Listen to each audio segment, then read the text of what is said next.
Genial. Bueno, muchas gracias por darme la palabra, doctor Santiago, y pues bienvenidas y bienvenidos a mi disertación de tesis doctoral. Es un trabajo que tiene casi 5 años ya de desarrollo y el día de hoy pues voy a presentar los principales resultados. Antes quisiera agradecer pues a mi director de tesis, el doctor Santiago Bastos, por su acompañamiento en todo este proceso, que sé que ha sido arduo y muy complicado también por las distancias geográficas, y en especial a mi comité de titulación, que las admiro por su trabajo y por su presencia en la academia afrodescendiente, ¿no? La doctora Lina Berrío, la doctora Elia Bendaño, la doctora Yona Dos Pasos, por aceptar esta invitación a acompañarme con sus comentarios, con sus reflexiones y también desafíos, ¿no? Para mí ha sido muy valioso y es valioso tenerlas a ustedes ahora en este panel. Bueno, mi tesis se titula Cuerpas negras en espacios profesionales laborales, profesionalización de mujeres afroperuanas en la ciudad de Lima.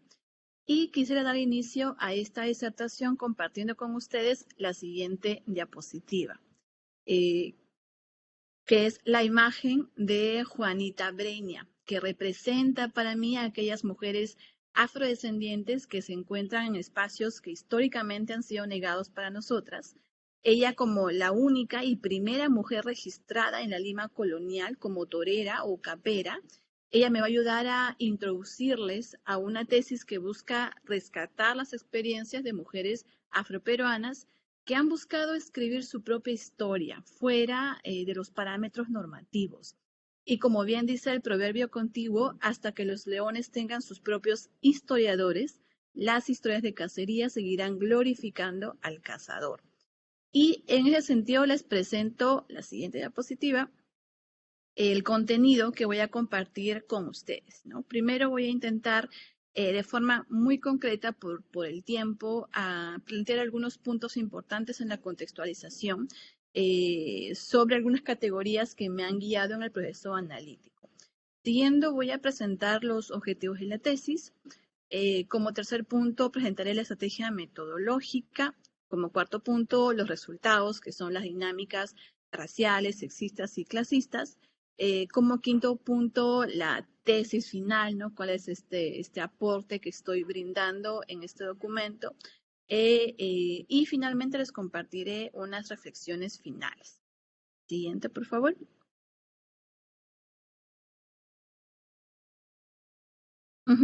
Bueno, pues de forma general, estas son las principales categorías que desarrollo en la tesis y me ayudan a contextualizar la relevancia de la investigación y la relevancia de recoger las voces de mujeres afroperuanas. En principio desarrollo cómo se va construyendo racialmente el país, ¿no? Perú, con sus referencias blancas y afrodescendientes.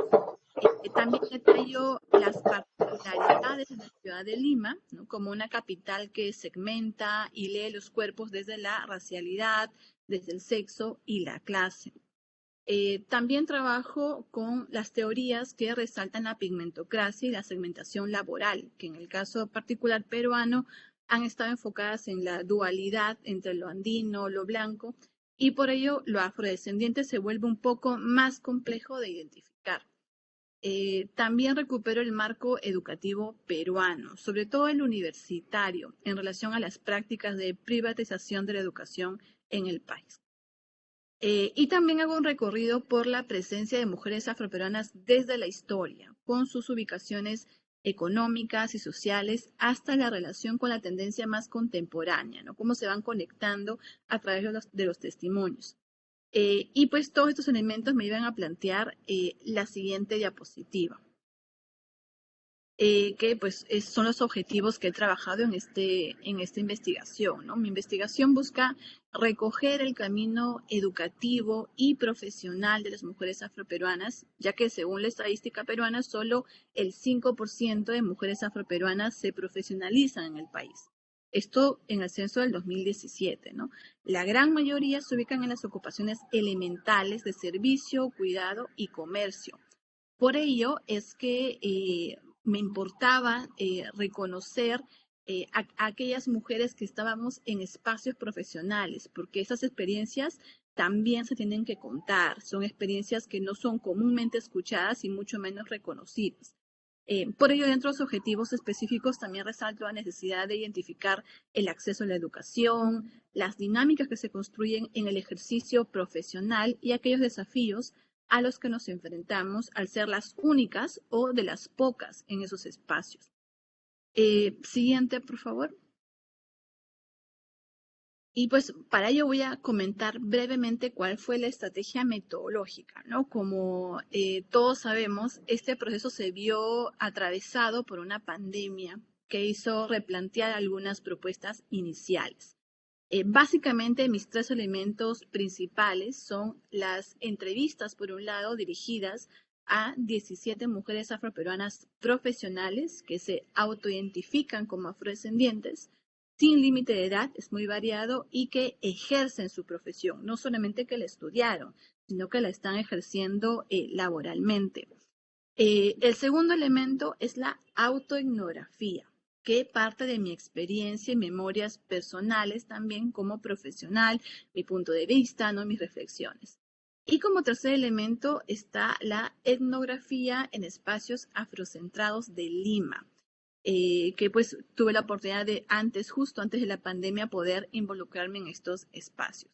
De forma complementaria, ¿no? Y por la virtualidad pude desarrollar los otros elementos que se encuentran en los cuadros rojos, como por ejemplo la etnografía digital en plataformas enfocadas en temas raciales en Lima, seguimiento a algunos perfiles de activistas afroperuanas, seguimiento de conferencias sobre el tema racial en Perú, que justo en esa temporada se vio el caso de George Floyd en Estados Unidos y abrió oportunidades de diálogo sobre el racismo y discriminación también en nuestro país, ¿no?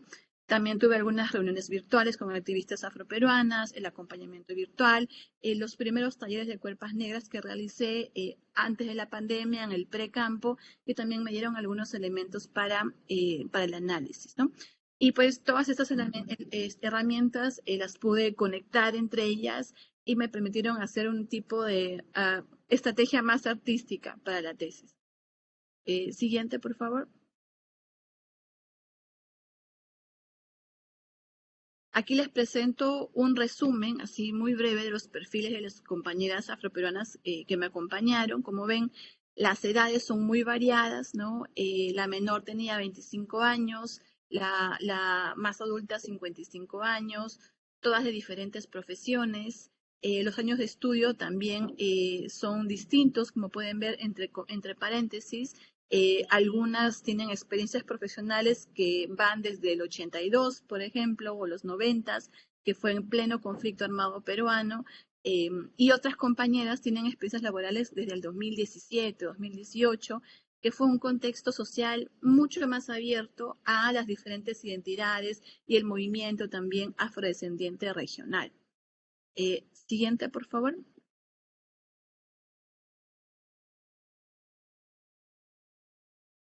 Y bueno, ya entrando en materia de análisis, quise resumir toda la parte previa para poder desplayarnos un poco más en las dinámicas y en la construcción en base a los testimonios que fui armando. Me es principal para mí presentar la categoría que cree que me ayudó a analizar las dinámicas, ¿no? Que es la construcción de las cuerpas negras. La planteo de esta forma y en femenino porque es imposible ver a las mujeres afrodescendientes únicamente como mujeres o únicamente como afrodescendientes. Se vive la interconexión de estas características desde un enfoque interseccional, ¿no? Y es por estas características que se recibe una lectura externa de nosotras, esa máscara sobre nuestras complejidades como sujetas, ¿no? Es una lectura incluso que va más allá del color, que carga con una memoria de la historia colonial inscrita en nuestras corporalidades, como menciona Segato, por ejemplo. Carga con una huella, ¿no? La huella de una historia que nos otrifica y nos subordina. Estas cuerpas negras se construyen con discursos y significantes coloniales y se evidencia en las interacciones de nuestra cotidianeidad, ¿no? En espacios sociales, en el espacio también profesional. Por eso es que esta construcción de las cuerpas negras es utilizada para entender esa lectura, ese trato que recibimos como mujeres afroperuanas en estos espacios educativos y profesionales. Siguiente, por favor. Bueno, y con esto comenzaré a introducir las dinámicas raciales, sexistas y clasistas, ¿no? Estas dinámicas que he ido identificando al conocer los testimonios, al reflexionar sobre aquellas experiencias desde el espacio de educación primaria, no escolar, en el espacio universitario y ya en el ejercicio profesional. Y fue identificando algunos elementos que van conectados y van desarrollándose en el transcurso de toda esta trayectoria educativa. Las dinámicas raciales, sexistas y clasistas son aquellos discursos y acciones que vamos evidenciando en espacios educativos profesionales, ¿no? Que van luego como códigos, ¿no? Como en clave, van especializándose y se van modificando también de acuerdo al espacio al temporal, también como al nivel de estudio, al desarrollo profesional, ¿no? Son las dinámicas que están ahí perennes, dando un mensaje claro sobre lo ajeno que se ve el cuerpo, las mujeres afroperuanas, las cuerpas negras en espacios educativos, ¿no? Entonces, siguiente diapositiva, por favor. He podido identificar estas dinámicas en 3 categorías generales, ¿no? Que son las dinámicas de anulación identitaria, las dinámicas de anulación capacitista y las dinámicas de desviación de trayectorias.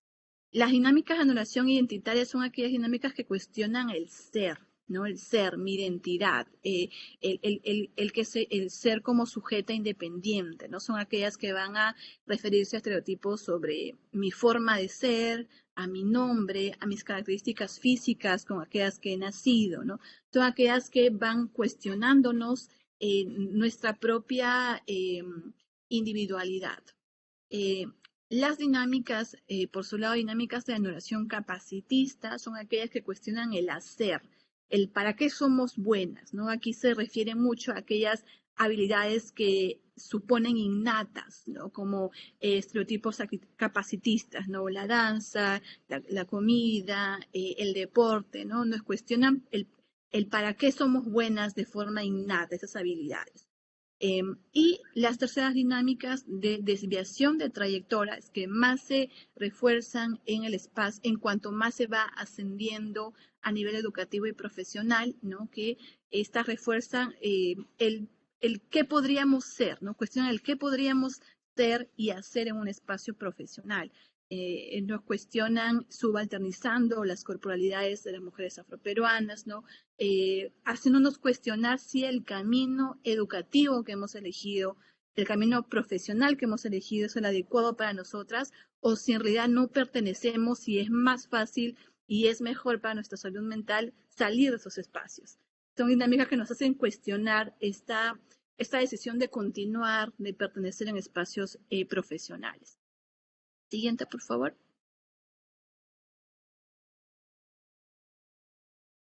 Vale, entonces comenzamos con las dinámicas de anulación identitaria, ¿no? Como les comentaba, estas dinámicas son aquellas que cuestionan el ser.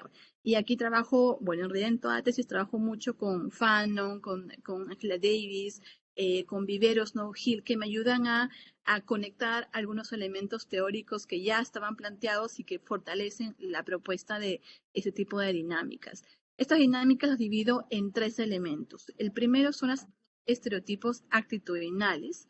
El segundo, el nombre tal cual, ¿no? Como una forma de reorganizar el orden social con estos apelativos que nos racializan. Y el rechazo a la estética afroperuana. Aquí lo he planteado en un esquema para que sea fácil de entender en el espacio escolar, en la universidad y en el trabajo, para evidenciar cómo van desarrollándose estas dinámicas, cómo van profesionalizándose y cómo las observamos en nuestro camino educativo. Por ejemplo, ¿no? Estereotipos actitudinales. En la escuela con acciones, hechos donde se refieren a mujeres como no inteligentes, ¿no? Testimonios, discursos que se utilizan sobre nosotras en base a la inteligencia, la capacidad académica, ¿no? A la capacidad académica, ¿no? Que no deberíamos ser buenas para tal porque se refiere estereotípicamente que no existe un desarrollo de inteligencia, ¿no? Y esto va conectado con tratos violentos y sexuales, ¿no? Aquí, pues, lo clásico, lo básico es este postulado de Sojourner Truth contra de las mujeres, ¿no? Que las mujeres afrodescendientes no entramos en la categoría de mujeres hegemónico porque no nos tratan con respeto, con delicadeza, ¿no? Con sensibilidad, como se trata a las mujeres en general. De ahí vienen esos tratos violentos y sexuales frente al cuerpo de las niñas afroperuanas en las escuelas, ¿no? Estos son algunos estereotipos que van impactando en las niñas afroperuanas y confrontándolas a hechos violentos. Estos estereotipos luego al paso en la universidad ganan un poco más, unos códigos distintos. En la universidad pues los profesores se refieren a ellas, ¿no? Como no inteligentes, pero resaltando que deberían ser buenas para otras habilidades, ¿no? Para otro tipo de acciones. Y de esa forma se fortalece la idea de que, bueno, sí, mi desarrollo cognitivo no es el mejor, ¿no? Es como son algunos mensajes velados detrás de discursos utilizados dentro de la universidad. Se refieren mucho más a la voz, a los gestos, a prácticas culturales, a la comparación que es muy clásica, ¿no? Comparación del cuerpo de la mujer afroperuana con algunos alimentos, ¿no? La voz gruesa en teoría deberíamos tener, pero si no la tenemos, entonces no estamos cumpliendo con este estereotipo de mujer afroperuana, con voz grave, con fuerza, ¿no? con prácticas culturales particulares. Y esto en el trabajo se va especializando nuevamente y se oculta tras términos como mujeres afroperuanas de carácter difícil, por ejemplo, o mujeres afroperuanas que exageran cuando se enuncia alguna molestia sobre algún hecho en particular, ¿no? De esta forma vemos cómo se va cuestionando lo mismo, se cuestiona el ser, ¿no? Mi identidad, pero en diferentes términos en el transcurso de la escuela, universidad y trabajo. Muy claramente se observa cuando vemos el nombre, ¿no? En el segundo elemento. En la escuela son términos que no tienen ningún tipo de reparo, ¿no? Como negra, samba, sucia, no son términos que se utilizan en la escuela y que son sin filtros, ¿no? Que van directos. En la universidad ya no se pueden usar esos términos, pero se utiliza el diminutivo, como morenita, negrita, o algunos términos que son más suaves, como trigueña, para referirse a ellas, cuando en todo momento pues tenemos nuestros nombres, pero los términos son estos que refieren al color de piel, a nuestra negritud, ¿no? Y en el trabajo esto evoluciona nuevamente y además de utilizar los diminutivos, se utilizan eufemismos de personajes públicos, ¿no? Por ejemplo, por ser una mujer afroperuana, me dicen del nombre de aquella personalidad, aquella mujer que canta, que también es afroperuana, pero yo no canto, ¿no? Pero me lo dicen porque me refieren al color de piel, ¿no? A que somos muy parecidas, solamente por el color de piel. Entonces es esta referencia a nuestra negritud debajo de algunos nombres de personajes públicos y nuevamente de el uso de alimentos, ¿no? Va especializándose ese tipo de referencias hacia nuestras corporalidades, ¿no? Hacia las cuerpas negras. Y el tercer elemento, el rechazo de la estética afroperuana. Aquí en la escuela, pues lo común no es esta burla del cabello crespo, las violencias directas al cuerpo de las mujeres, de las niñas afroperuanas, tocar el cabello, golpearlas, ¿no? Que resaltan estas testimonios donde se resaltan el color de piel de formas negativas, peyorativas, donde las niñas empezamos a confrontarnos con pensar si es que nuestra estética es aceptada o no es aceptada, si es bonita en términos hegemónicos o no es bonita, ¿no? Va esta cuestión sobre nuestras propias corporalidades. En la siguiente fase, en la universidad, se crea ya esta idea del cabello crespo como no profesional, al en situaciones particulares a las jóvenes afroperuanas obligarlas a usar, o no obligarlas, pero decirles, insinuarles que tienes que cambiar ese tipo de cabello para que puedas ejercer tu profesión y para que te veas más profesional, para que te contraten incluso, deberías modificar el tipo de cabello, ¿no? E invasión al cuerpo personal, ¿no? Al espacio personal, nuevamente a tocar el cabello crespo de las mujeres afroperuanas o las trenzas o las dreads si las llevan, ¿no? Entonces, también en la universidad ya se las va preparando a que si quieres ejercer como profesional y verte, observarte como profesional, hay que hacer modificaciones en el cuerpo, en la corporalidad.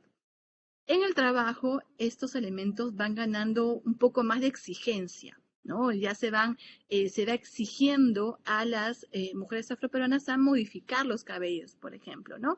En testimonios hay jóvenes que han tenido que usar como 6 años de alisados permanentes en el cabello para poder permanecer en el colegio, en el trabajo, porque si no, pues corren el riesgo de que sean despedidas.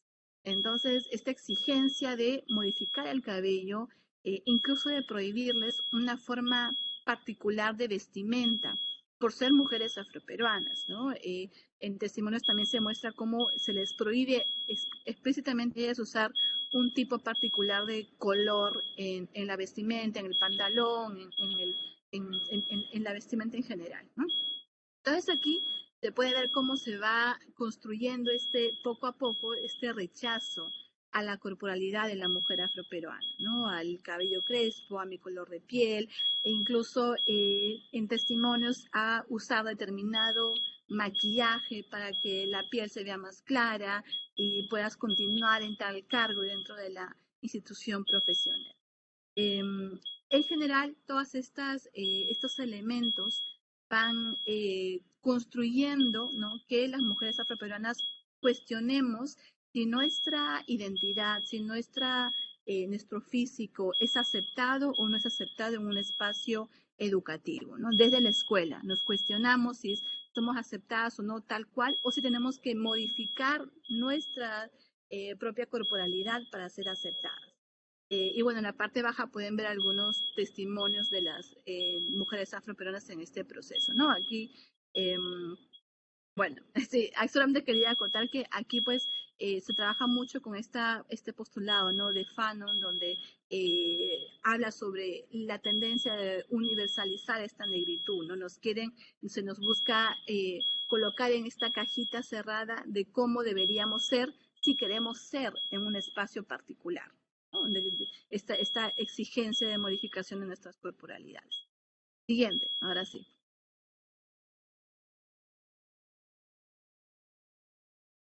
Las dinámicas de anulación capacitista. Estas se cuestionan el hacer, ¿no? El qué puedo hacer como mujer afroperuana. Y aquí trabajo también con Arre Lucea, que ya trae mucho la parte más histórica de la mujer afroperuana, para reconocer aquella ubicación económica que tuvo en la colonia, por ejemplo, y cómo está relacionada con los estereotipos actuales que se utilizan sobre la mujer afroperuana.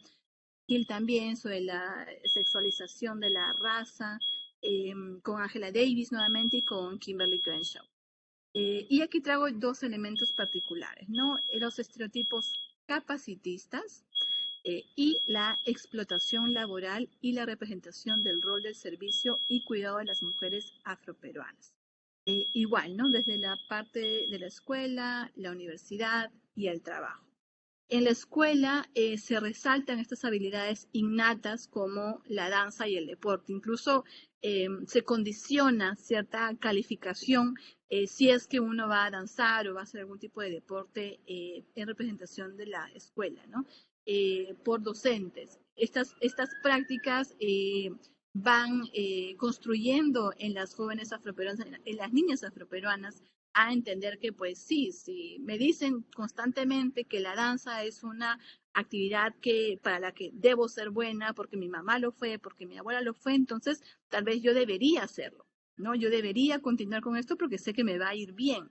Y lo mismo con el deporte, ¿no? Y con la cocina. Entonces son algunas acciones, algunos discursos que se utilizan para resaltar y tratar de hacernos interiorizar que esas habilidades son innatas, nuestras solamente por ser afrodescendientes. Y con ello contribuye a la reproducción de los estereotipos, ¿no? Estereotipos en estas áreas que luego van construyendo aquellos nichos laborales raciales, ¿no? Se van delimitando en esta etapa, porque nos van refiriendo constantemente que aquellas habilidades son una fortaleza, que pues sí lo son, pero no son las únicas, ¿no? Nos refieren que son una única fortaleza y a la que deberíamos ir delimitando nuestro desarrollo laboral. Entonces en la escuela se van fortaleciendo, creando estas ideas de los nichos laborales raciales, dónde deberíamos estar, qué habilidades deberíamos fortalecer en nosotras. En la cuestión, en el espacio universitario, aquí generalmente pasan mucho estas confusiones con estas habilidades, ¿no? Por ejemplo, que es algo muy común en una sala de clase universitaria, es la única mujer afroperuana y asumen que está ahí porque es una deportista, ¿no? Porque es estas becas que suelen dar a deportistas. Entonces, como es la única afroperuana, es porque es una deportista y que está becada, ¿no? No se asumen que está ahí porque dio el examen de admisión, porque se esforzó, estudió como todos y está ahí por sus capacidades intelectuales, sino por estas otras habilidades que la estereotipan, ¿no? Y cuando hay actividades dentro de la universidad, pues se las define a funciones también con estos estereotipos como el más común, la cocina. Eh, Aquí también pasa un proceso de ir naturalizando estas violencias raciales, sexuales y enclasantes, porque la escuela en el caso peruano son como unos 11 años de educación, la universidad son en promedio 5 años. Entonces, durante la escuela, que son 11 años de educación, se han ido relacionado con ese tipo de estereotipos, con violencias, con mensajes que nos buscan eh, etiquetar como cuerpas negras, van creando en la escuela esta imagen de las cuerpas negras, muy violenta, no muy directa. Cuando hacen el paso a la universidad, como en los testimonios comentan, ¿no? Es como un respiro al racismo, porque la violencia ya no es tan directa, sino es un poco más velada con algunos términos, se siente mucho más velada, pero esta diferencia hace que vayamos naturalizando aquellos actos raciales que se colocan con otros términos, ¿no? Que se visibilizan, pero con otros términos, ¿no? Y se naturalizan. Y con eso vamos entendiendo que el espacio educativo, ¿no? El seguir la escuela, la universidad y continuar con otros niveles educativos puede ser un lugar ajeno a nosotras, porque pues siempre vamos a encontrar y enfrentarnos a este tipo de violencias. Entonces, en la universidad, este paso a la universidad, la experiencia de la universidad, hace que vayamos naturalizando aquellas violencias que pueden estar de formas más sutiles dentro de las dinámicas universitarias. En el trabajo ganan otro tipo de elementos, ¿no? Por ejemplo, esto pasa sobre todo en espacios laborales donde son las únicas mujeres en el equipo de trabajo, ¿no? La única mujer rodeada de profesionales varones, ¿no? Y aquí se las relaciona con personalidades, con acciones como la cocina, por ejemplo, que era lo más común. Va a haber una actividad en el trabajo y necesitamos que haya un intercambio, un compartir. ¿Quién se encarga de coordinar esto? Pues la mujer que está en ese espacio, que casualmente o no casualmente es la mujer afroperuana. Y tal vez habrán algunos comentarios que dirán, pues, pero esto pasa a todas las mujeres. No necesariamente porque es una mujer afroperuana a la que se le están diciendo. Entonces, la leen no solamente como mujer, sino nos leen como mujeres afrodescendientes. Entonces, la carga aquí de esta herencia colonial se mantiene, ¿no? Porque porque es la cuerpa negra que están observando y con la que se están, a la que se están dirigiendo.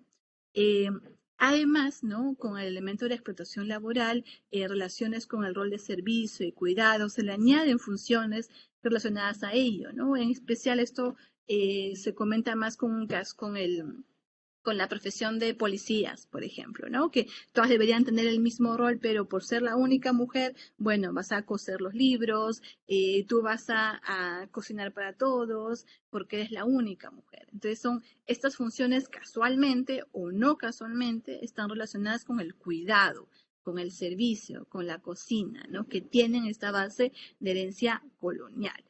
Y en general, estas dinámicas de anulación capacitista lo que hacen es ir cuestionándonos para qué somos buenas, ¿no? ¿Cuál es nuestra habilidad, ¿no? Y si deberíamos o no dirigirnos hacia lo profesional, y tal vez es mucho más fácil hacer lo que todos estos años de educación nos continúan diciendo, ¿no? Que son estos estereotipos, estos nichos raciales. Siguiente, por favor. En las dinámicas de desviación de trayectorias, aquí se cuestiona el qué podríamos ser, ¿no? El qué podría ser si es que continúa en este espacio o no continúa en este espacio.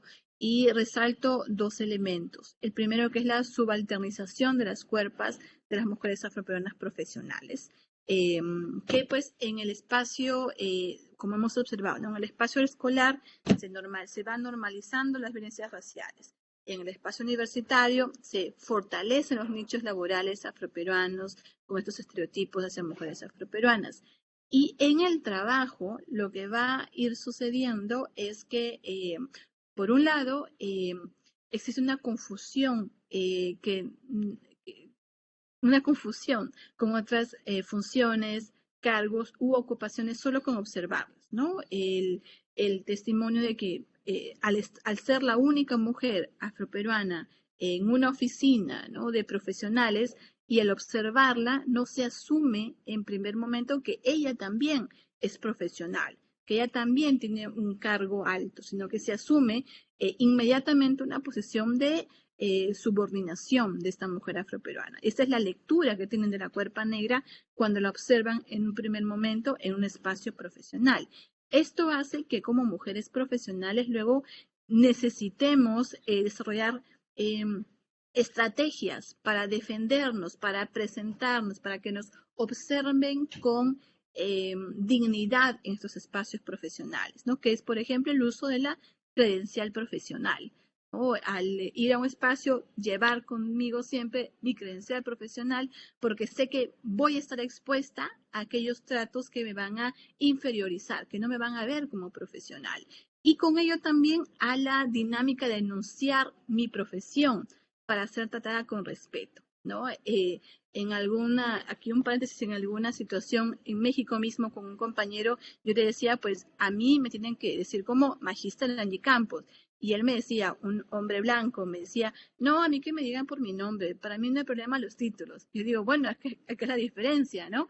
Al hombre blanco lo van a tratar con respeto solamente por ser un hombre blanco, pero a mí como mujer afroperuana, el respeto no va a ser lo primero que voy a recibir, ¿no? Porque es la lectura que tienen de mi cuerpo. Entonces, para mí es necesario, es importante esta credencial, enunciar mi profesión para que en primera instancia se me trate con respeto y con dignidad. Este carnet para que me devuelva esta dignificación de mi humanidad, ¿no? El reconocimiento de mi humanidad. Otro elemento es la invalidación del aporte profesional de las mujeres afroperuanas, ¿no? Que eso también es una cuestión que es muy constante en el desarrollo profesional, el no reconocer el aporte de la mujer afroperuana, prestar importancia, atención a sus comentarios, a sus voces, que al final esto va a limitar el ascenso en el espacio profesional. ¿Por qué? Pues no se van a ir acumulando esta contribución laboral, entonces pues no se entiende que no va a haber una acumulación de credenciales para buscar el ascenso o desarrollo en este espacio profesional. Y aquí también se plantea el gaslighting racial, que también esto tiene que ver mucho con, ya es una propuesta, ¿no?, de Angela Davis, que como sabemos el gaslighting es esta puesta en duda que existe de si fue un hecho de violencia o no fue un hecho de violencia, o incluso culparnos a nosotras mismas por aquel hecho de violencia. En este caso se plantea el gaslighting racial, que vendría a ser esta confusión sobre aquellos hechos de racismo, que nos hacen cuestionarnos, nos buscan cuestionarnos, ¿no?, ponernos en duda de si aquel hecho que pasó realmente es racista o, como mencionaba en las primeras dinámicas, es una exageración o es algo que pues no, me lo he imaginado, ¿no? Estas prácticas, estas dinámicas constantes, lo que hacen es que al final dudemos también de si fue o no fue un hecho racista, de si es una exageración, y es también una herramienta que se utiliza para continuar violentando, ¿no?, para continuar naturalizando aquellas violencias raciales, sexuales, clasistas sobre las mujeres afroperuanas. Y en general estas dinámicas, ¿no?, trayectorias, desviación de trayectorias, lo que refieren es a ello, ¿no? Es con esta constante confusión de mi cargo, de no observarme, de no escuchar mis voces, de preguntarme, cuestionarme si vale la pena continuar en este espacio enfrentándome a violencias o es mejor para mí dejar el espacio profesional y dedicarme a otro tipo de labores donde sí voy a ser reconocida, que son aquellos nichos raciales. Entonces, es el objetivo de estas dinámicas, ¿no? Siguiente, y aquí pues es como un esquema resumen de estas dinámicas, ¿no? Desde el reconocimiento, ¿no?, en la base educativa básica, reconozco y empiezo a conocer estas violencias. En la fase universitaria, cómo voy naturalizando estas violencias, y en la fase laboral es esta especialización de este racismo, de estas violencias que van ocultándose tras otros términos, no dejan de ser igual de violentos, son igual de violentos, son igual de dolorosos, ¿no?, de difíciles de procesar, pero están dentro de otros términos mucho más especializados, ¿no? Siguiente, por favor.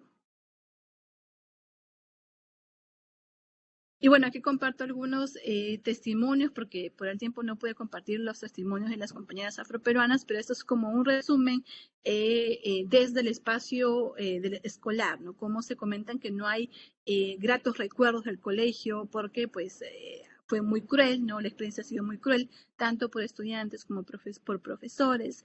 En la etapa universitaria se menciona el palomilleo, que en términos peruano es como la broma, no sé, la broma, ¿no? Algo más coloquial en el espacio social. Entonces, el palomilleo, esta broma, sería como este racismo un poco más velado dentro de estos términos, ¿no? Y cómo se van anichando, ¿no? A través del uso de su voz, por ser más grave, porque es afroperuana, entonces se te va colocando en ese tipo de actividades. Hasta llegar al espacio laboral donde pues reconocen, ¿no?, que las personas la leen muchas veces como inferiores y tienen que decir, sí, yo soy la médica, para que recién la traten con dignidad y con respeto. Y también reconocen que existe mucho celo profesional con colegas varones dentro del mismo ámbito, porque estos colegas pues no reconocen o no pueden creer que existe una mujer afroperuana con credenciales mayores que estos hombres que están en el mismo espacio profesional, ¿no? Y aquí involucra otro tipo de dinámicas violentas también. La siguiente, por favor. Y bueno, ¿cuál es la tesis? ¿No? ¿Cuál es esta reflexión que me lleva a muchas reflexiones, pero esta es como la principal que quise traer ante ustedes ahora? Es que hemos visto, ¿no?, que en los testimonios de las mujeres afroperuanas estas prácticas racistas, estas formas de anicharlas, ¿no?, de volver a decirles el espacio económico en el que deberían estar, ¿no?, anicharlas, las dinámicas que las buscan limitar, las cuerpas negras, cómo son resaltadas en los espacios educativos, el techo de cristal étnico-racial, ¿no? Que es hasta el nivel donde pueden llegar por ser mujeres afroperuanas, todo esto que pasa en el desarrollo educativo de las mujeres afroperuanas va a contrarrestar con aquella propuesta meritocrática, ¿no? Con aquella meritocracia que es este discurso que se nos presenta actualmente, ¿no? En sociedades democráticas, con políticas multiculturalistas, donde se suele negar que existe una desigualdad de origen histórico, ¿no? Porque el que quiere puede, ¿no? El que se esfuerza puede lograr el nivel máximo de respeto, de dignidad, esta educación con la capacidad de transformar la mirada racial que se planteó desde la teoría peruana indigenista. Esta meritocracia, ¿no? Que nos vende esta ilusión de que si yo me esfuerzo y me educo, voy a ganar una dignificación de mi humanidad, se rompe con la experiencia de las mujeres afroperuanas, ¿no? Es un mito el que nos presentan porque en sus testimonios no se evidencia, ¿no? Seguimos siendo mujeres, seguimos siendo cuerpas negras en cualquier espacio que estemos, si es que no usamos credenciales para que nos regresen esa humanidad, ¿no? Y sea real esa dignificación de nuestras personalidades. Siguiente, por favor. ¿Dónde el tiempo?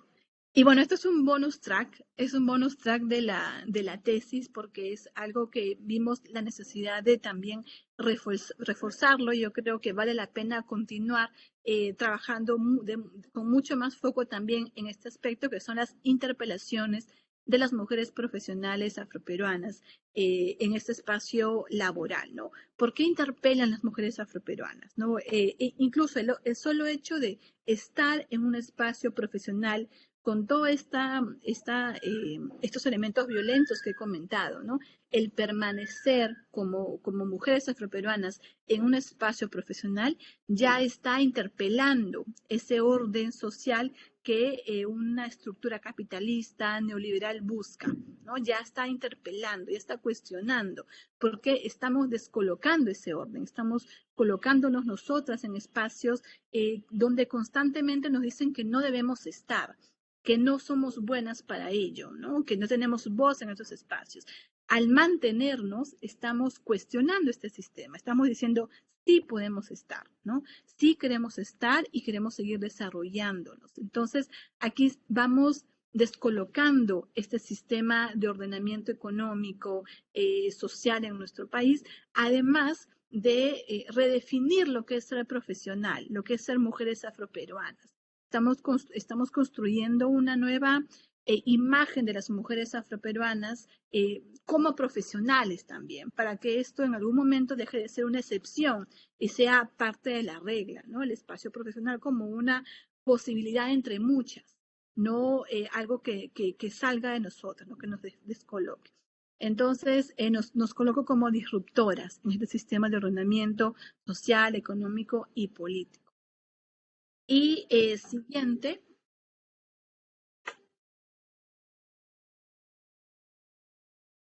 Bueno, lo que sigue son las conclusiones y las reflexiones finales.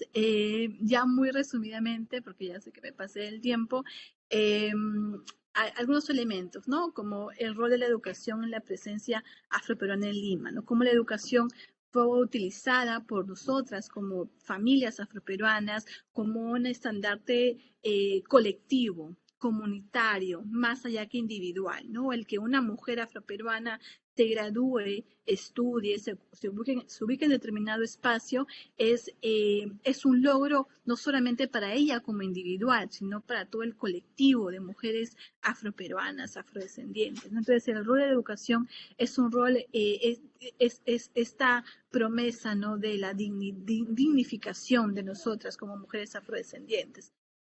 También se recuperan aquellas experiencias educativas, ¿no? El camino educativo que no es fácil, ¿no? Que no es el típico camino educativo, sino que está constantemente enfrentado a violencias, y las estadísticas de deserción educativa en adolescentes afroperuanas lo pueden, altas estadísticas lo pueden corroborar, ¿no? No es fácil mantenerse en el espacio educativo. Es más, en el último censo del 2017, pues el alto nivel educativo de mujeres afroperuanas es la educación secundaria, ¿no? Es más de la mitad de la población de afroperuana solamente llega a estudiar hasta el nivel secundario. Y eso tiene que ver mucho por estas experiencias de violencia y de constante hacernos creer que no es nuestro espacio, el espacio educativo.